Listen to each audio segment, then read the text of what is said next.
ईद के मायने खुशी के हैं। माह सयाम के इख्तिताम पर अल्लाह पाक ने मुसलमानों को खुशी मनाने का हुक्म दिया है। भवाना में ईद उल फितर मजहबी अकीदत एहतराम से मनाई जा रही है। शहर में नमाज ईद के छोटे बड़े सैकड़ों इज्तिमात हुए। लाखों मुसलमानों ने नमाज ईद अदा की है। नासिर अली हमें इस पर तफसीलात बताएंगे। जी नासिर। ईद उल फितर एक ऐसा मजहबी त्यौहार है जिसे पूरी दुनिया के मुसलमान माह रमजान मुबारक के ख़त्म होने पर मनाते हैं। लोग एक दूसरे के गले मिलते हैं। भवाना में कई जगह पर छोटे बड़े इज्तिमात हुए जिनमें फरजानदान इस्लाम की कसीर तादाद में शिरकत की। मेरे साथ फरजानदान इस्लाम मौजूद है, इनसे बात करते हैं। बताइएगा आज ईद उल फितर का दिन है, क्या कहना चाहते हैं? बिस्मिल्लाहिर्रहमानिर्रहीम। ईद उल फितर एक बहुत बड़ा मजहबी त्यौहार है जो कि माह रमज़ान के रोज़े ख़त्म होने के बाद फ़ौरन आता है। जब सब लोग मुसलमान रोज़े रखने के बाद ईद की खुशी महसूस करते हैं तो वो एक अलग रूहानियत होती है।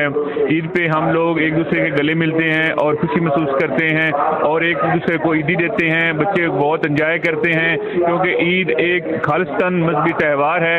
इस हवाले से हम ये कहते हैं कि इसमें प्यार, मोहब्बत, अमन, ईद हमें ये दर्श देती है कि मोहब्बत से रहना चाहिए। जी बिल्कुल, जैसे भाई ने बताया कि ये एक मजहबी त्यौहार है जो रोज़ों के ख़त्म होने से मुसलमानों के लिए बनाया गया है, जिसमें हम लोग खुशियाँ मनाते हैं रोज़ों की।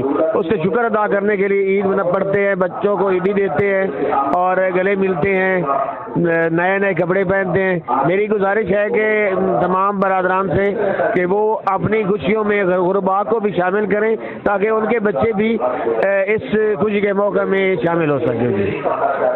जी बिल्कुल, फरजानदान इस्लाम की बात आपने सुनी। उनका यही कहना है कि ईद हमारा एक मजहबी।